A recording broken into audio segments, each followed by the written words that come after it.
Thank you very much, the Right Honorable Prime Minister Raila Odinga. Ladies and gentlemen, let's take our seats. Thank you very much.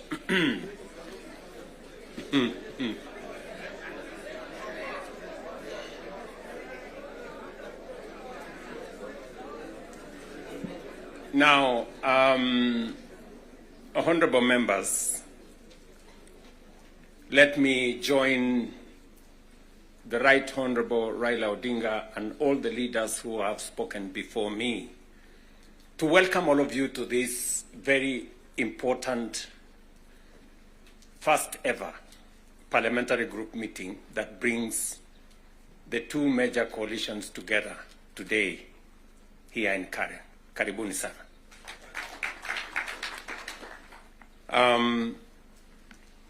The Right Honorable Raila Odinga has given us the context of why we are meeting here. I really would want to add not so much, because he has ably contextualized why we are meeting here today. That we have a nation to look after and we have a nation to protect, and there are options that are available to us. And I think we chose to protect the nation called Kenya by our coming together. And so I want to commend both the Right Honorable Raila Odinga and the ODM party, my former party, for standing up to be counted when the country needed leaders to stand up for Kenya. It may have been easy to do the opposite. It may have been popular to do the opposite. I know many people have vilified the Honorable Raila Odinga and the ODM party for the decision they took to stand for Kenya when there was need to do so. And let me say the following as the President of Kenya today. We have come from very far as a nation. We stand here today as a robust democracy, a nation that is making strides in our national development. And I want to speak to you candidly. I don't have a written statement because I really wanted to speak to you from my heart. Because where I stand today, I've had a political journey as a person. And by God's grace, I have come very far. You know, out of the 5 people who have become presidents in Kenya, I am one of them. I don't take it for granted, and I don't take it lightly that God has given me an opportunity to be one of the 5 Kenyans who have had the opportunity to lead this country. And I must say this to us as leaders, that a nation, the progress, the destiny of a nation is decided by leaders. As to whether we are going to be a progressive nation or we are going to be a failed state is going to be determined by leaders, by us, the people who are sitting here. And therefore, the place of leadership is almost sacred. Nobody becomes a leader by chance or by default or by mistake. Today, you are a member of parliament or a senator or a governor or the position I hold and all the other positions that we hold because God and destiny has given us that chance. And we must think about it deeply. And so I want to ask you as leaders,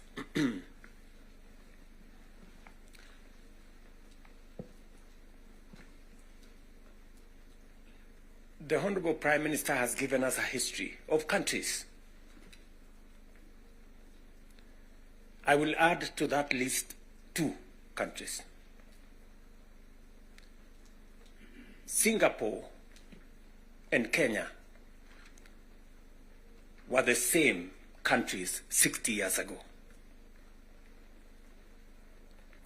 Malaysia and Kenya were the same 60 years ago.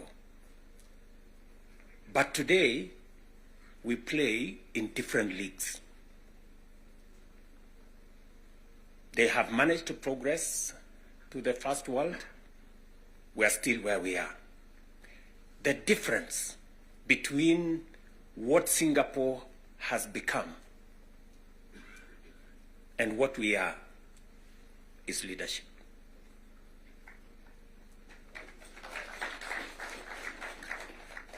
And that is the place, ladies and gentlemen, we occupy today. So that you understand the importance, the sacred position you hold as a leader. Sometimes people want to ask, how do people who live in different houses, they have their own lives to pursue, but they wake up one morning on an election day and they go one after the other to 10,000, to 20,000, to 50,000 and elect you? You are not special.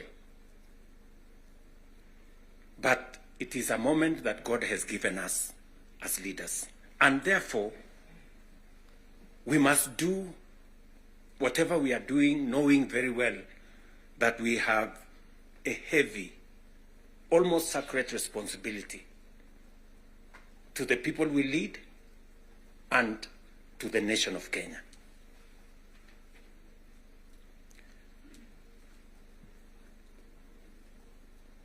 And it is not that we don't know what we should be doing. We all know what we should be doing. It is not that we have shortage of ideas. It is not that we have shortage of what we need to do. In fact, I dare say we have some of the very best ideas. We have very good manifestos all the time. And in fact, if you look at, and I keep referring to this, if you look at the manifesto of Kenya Kwanza and the manifesto of Azimio, the difference is hardly 20-30%. 70% we share what we think should be fixed in Kenya. But politics somehow has taken our country hostage, that we cannot do what we all know we should do.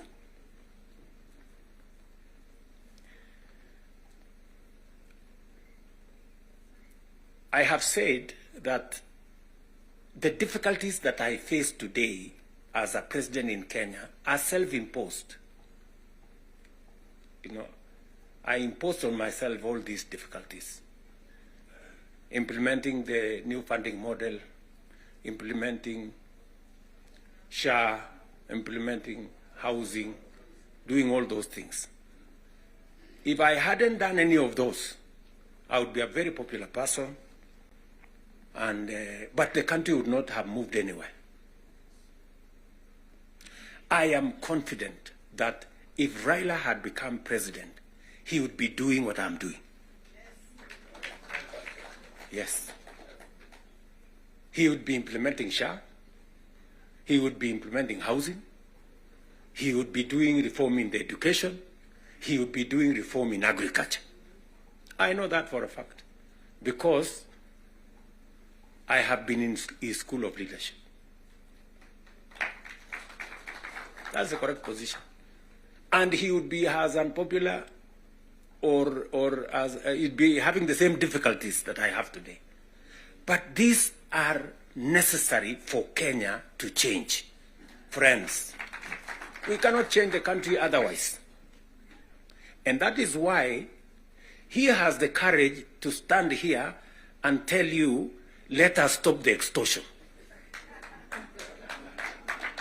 Yes. Very few leaders can stand here and tell you to stop the extortion that is going on in Parliament. I'm telling you the truth. Very few leaders. Because we like making peace with mediocrity. Oh, and trying to explain things that we shouldn't be explaining. Now let me ask you, friends, we are all friends here. Yeah, we are one team, or so I guess. This fellow who is called chairman of welfare in committees, what is their job? What is their job? Extortion, that's it. And that is what Prime Minister is saying.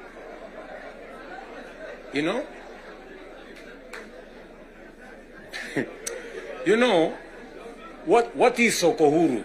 What is Sokohuru? Tell me, what is, you know Sokohuru?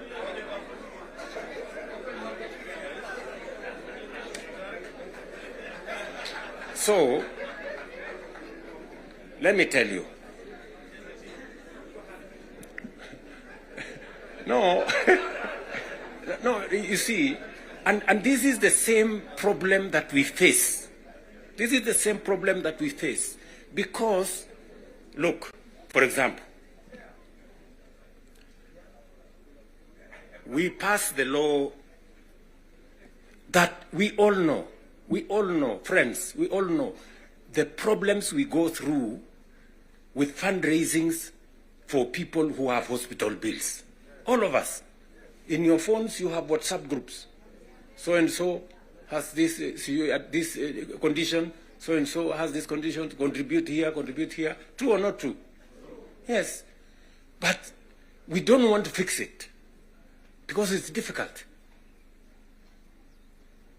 But I must commend you. I must commend the members of National Assembly and Senate, because you took the courage and passed the bills that today is beginning to solve the problem of health in Kenya. It may not happen instantly, but all of you can now see that there is a possibility that we can sort out the challenge of health and health delivery in Kenya. But because we had to be bold, we had to be bold and make the necessary decisions. Today, we are dealing with the crooked hospitals and health professionals who still want to steal from SHA and to steal from our health provision. And we will go after them and we will deal with them. So, what am I saying? I am saying the following. If we have to change Kenya, my friends, we have a historic opportunity today with this broad-based government, we have a historic opportunity to unleash the full potential of Kenya. We all believe, I do, that Kenya is a very great country, this country of ours. There is absolutely no reason why Kenya is not like Singapore. We have what it takes. Let me repeat. We have what it takes to measure up to the countries in the first world. Yes, we do. Yes, we do. But we are playing in the wrong league because leadership me and you are refusing to stand up to what this country needs. I really want to persuade you guys. I really want to persuade you friends. Yeah? This is not about William Ruto. I am here today, I will not be there tomorrow. This is not about Raila Odinga. Right? It's about the country called Kenya, where today we have the privilege to be the leaders, to be the decision makers, to decide which way Kenya. It is us who are seated here. It is us. And we have the historic opportunity to make this country what we have always wanted it to be, but it has not been. As I have said, the same way Raila Odinga can stand here and tell you we must stop the wrongs, I have also said that I am ready to pay whatever price to make this country change.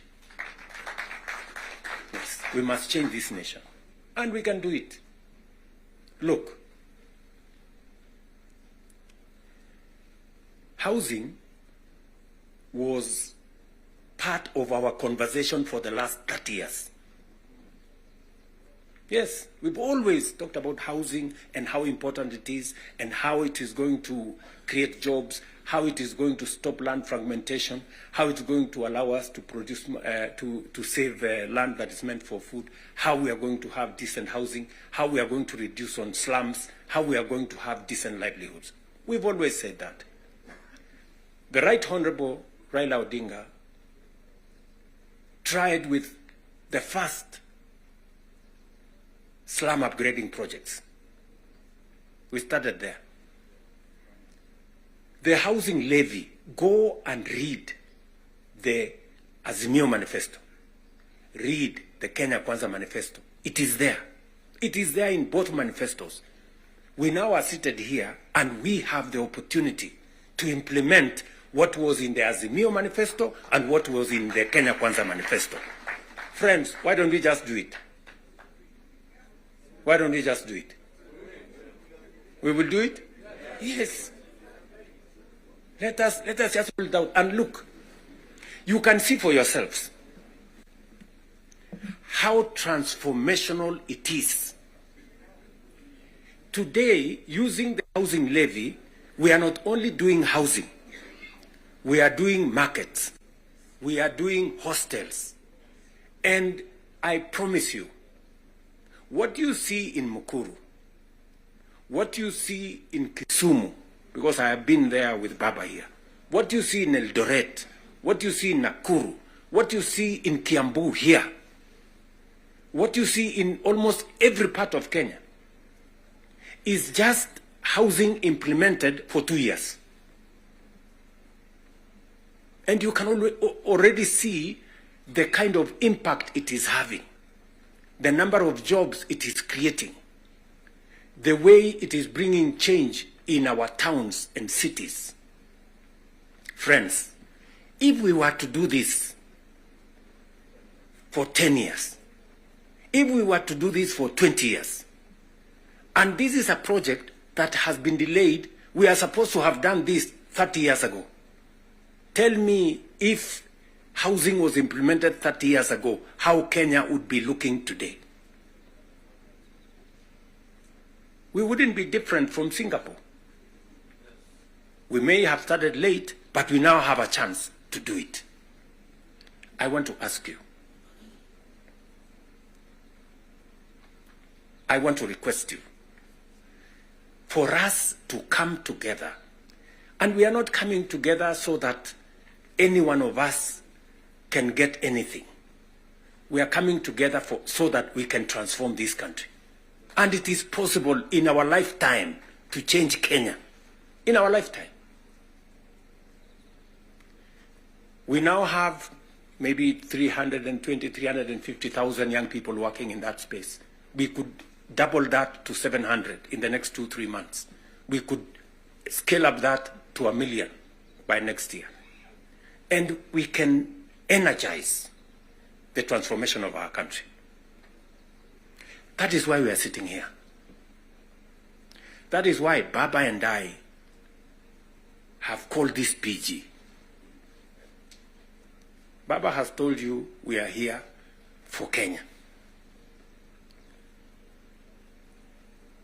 I am buttressing what we are saying, what he is saying, by telling you what we can achieve together. What we can do in our agricultural transformation. If it was not for the broad-based, for example, we wouldn't have had the kind of change that is required in our sugar sector. And I want to tell you, watch this space. In just 2 or maximum 3 years, Kenya will be a net exporter of sugar. Just 2 or 3 years. This country, which perennially we have been looking for safeguards from COMESA. Every year, we are looking for safeguards from COMESA. We are spending public money to go and pay for sugar, to go and pay for farmers, to go and pay for workers who don't work for government, just because we couldn't bite the bullet and tell the crooks there to get out. Now we have told them to leave. And I want to promise you, I want you to hold me to it. We are going to change the sugar sector. We are going to change the coffee sector. You have already seen what is going on in coffee. There is still a little bit of pushback, but we will deal with it. And on and on and on, and we can transform our whole agricultural sector. Just the little interventions that we have done standing together. You people in Parliament making sure that we are subsidizing production. And I must commend, Parliament has always provided money for us to support the production of the country, either through fertilizer or seeds or other interventions when we have brought it to Parliament. So you're part of the making of the history of our nation. Just imagine we have reduced the imports of maize, for example, by 70%. Reduce the imports of sugar by 70%. And we can make that progress if we are focused on where we want to go. And that is the reason why we have to make the decisions that we have made work. It is the reason why Baba and I have appointed Agnes Zani and her team, so that what brought us together, we don't forget. The 10-point agenda that we have signed buttresses what is actually in our manifestos. The NADCO report, we all know what it is supposed to achieve. And if we stand together, we can achieve all the legislation that is recommended by the NADCO report. Parliament has what it takes, to do this. For Kenya, we can do it. And I want to persuade this PG to work with us and for all of us to be committed to this exercise. Protecting devolution. There is need for us as a nation to distinguish between governance and devolution. The governor is not devolution. The governor is a person.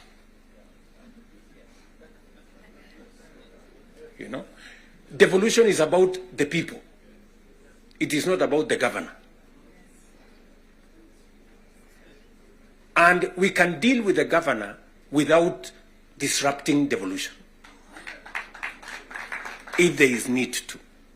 But what is sacrosanct, what is constitutional, is that we must get local people, development, to be at a local level as much as is practically possible. I agree with the Right Honorable Raila Odinga, because I was in Parliament when NGCDF was passed. And the principle was right, because there wasn't any meaningful resources getting to the grassroots. And the big push for devolution in the constitution-making process was three principles: making sure that resources get to the grassroots, making sure that there is representation at the grassroots, and making sure that accountability is also at the grassroots.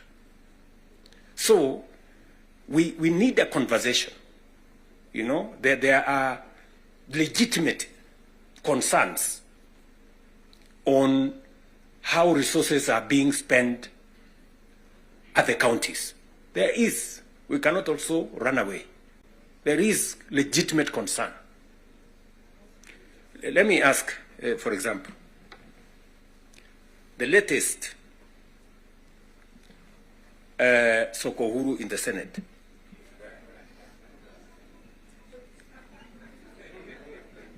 Because you have to accept, you know, by virtue of the position I hold today, I am a consumer of raw intelligence. I know what's going on. Where does somebody find 150 million? Where? Eh?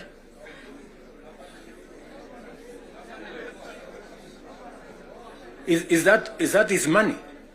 That is money that belongs to the county. Is that correct or not correct? Yes. Let me ask you, members of parliament who are seated here. Do you, for example, know, do you, for example, know that a few members of your committee collected 10 million shillings so that you could pass that law on anti-money laundering? Did you get the money? No.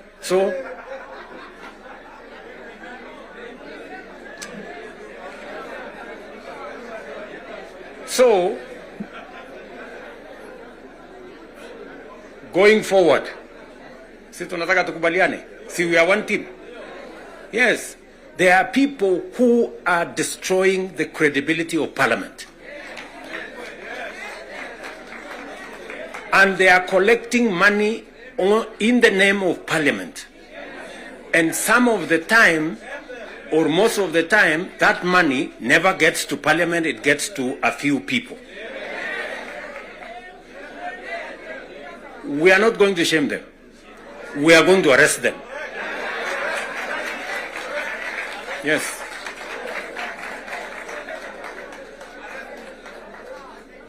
Do we agree? Do we agree? Yes, whoever is giving and whoever is being given and whoever is doing whatever it is, we sort them out.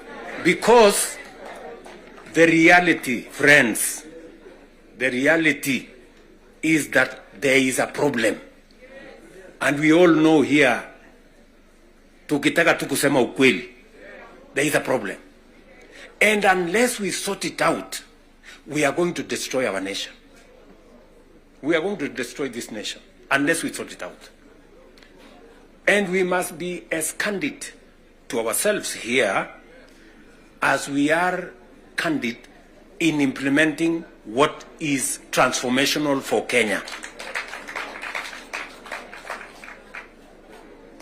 Tunaelewana? Now, let me say this. We must make sure that we get resources to the grassroots. But we also must make sure that the resources that get to the grassroots is used for the people, not other ways. And so we must do for the national government as well. In our 10-point agenda, we have discussed about the young people of our nation and how we need to protect their livelihoods. I want to ask the leadership seated here today, members, I want to persuade you. We have a robust program. We have, I think, close to 8 or 9 different programs targeting our young people and how we can meaningfully engage them in employment and other interventions that benefit the young people of our nation. I will say this. We spend close to 650 billion shillings every year in education, making sure that our young people go through primary school, ECD, primary school, junior school, secondary school, TVETs, and universities. We must equally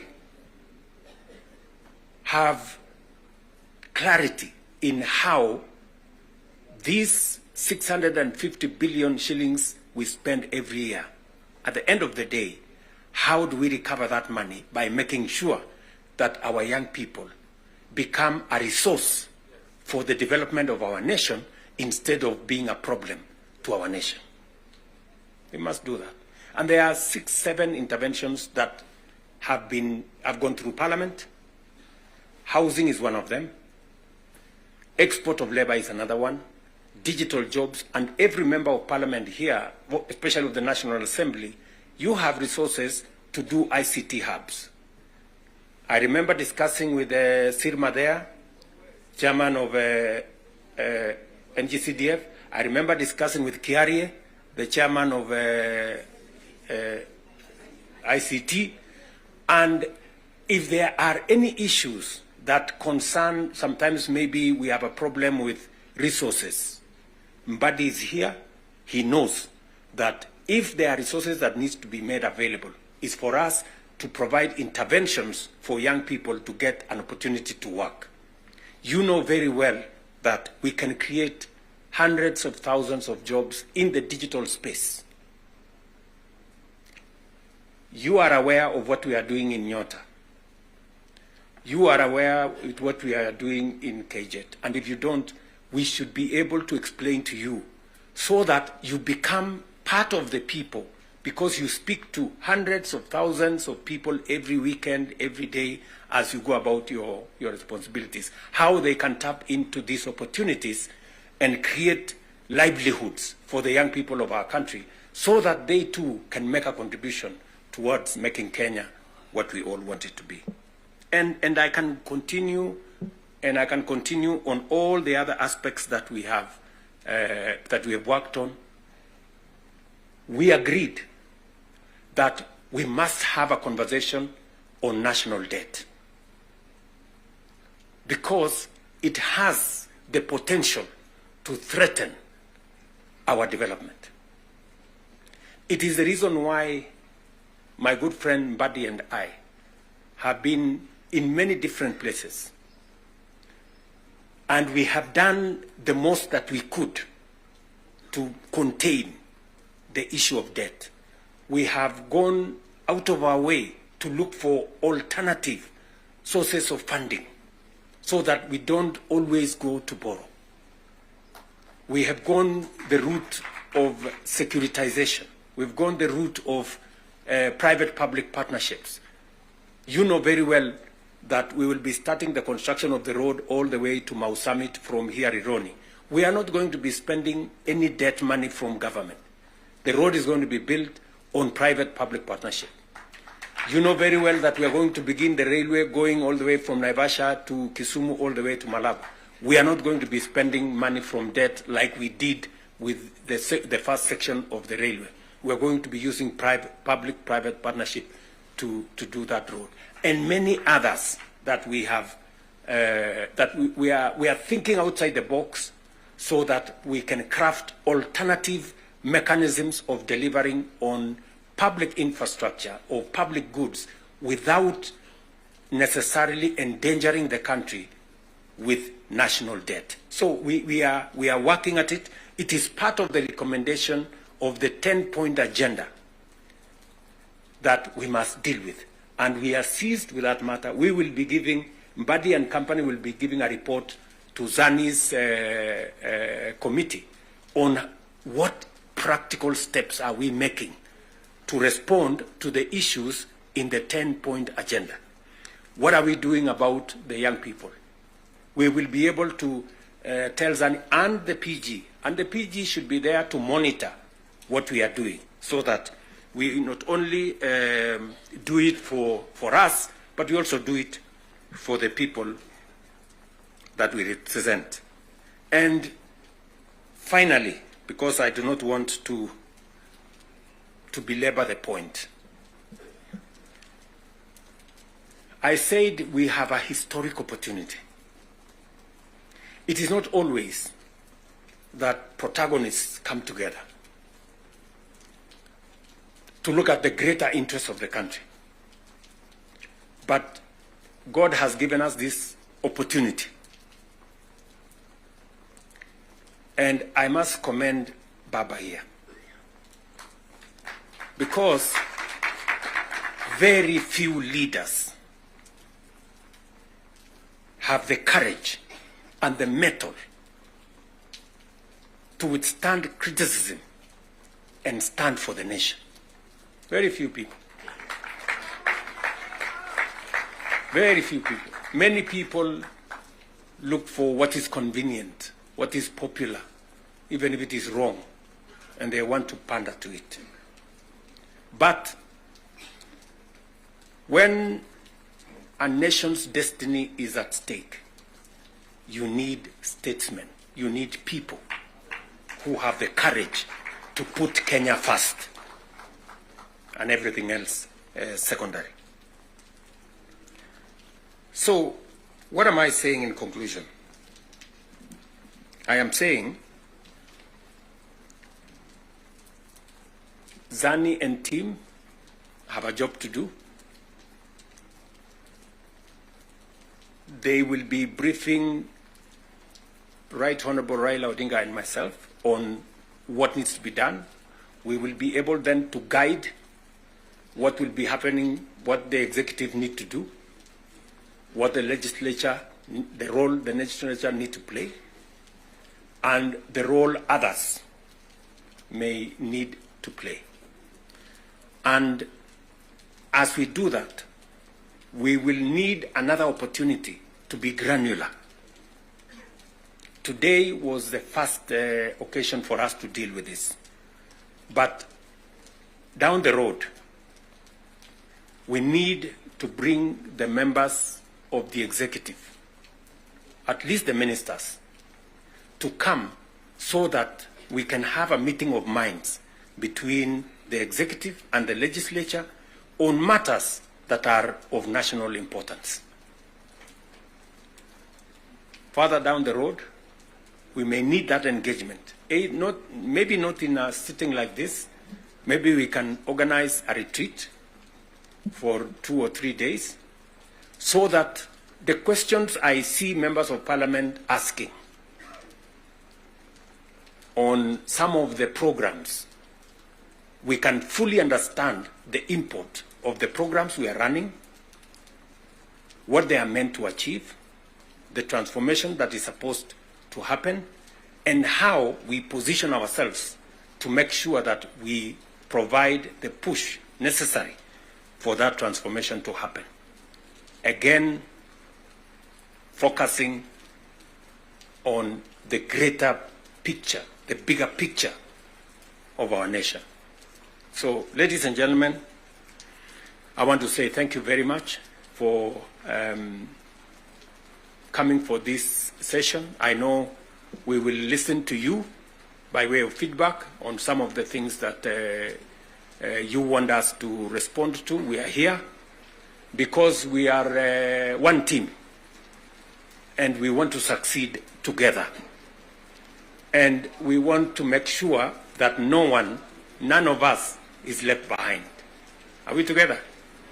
So mimi nimesema asante sana.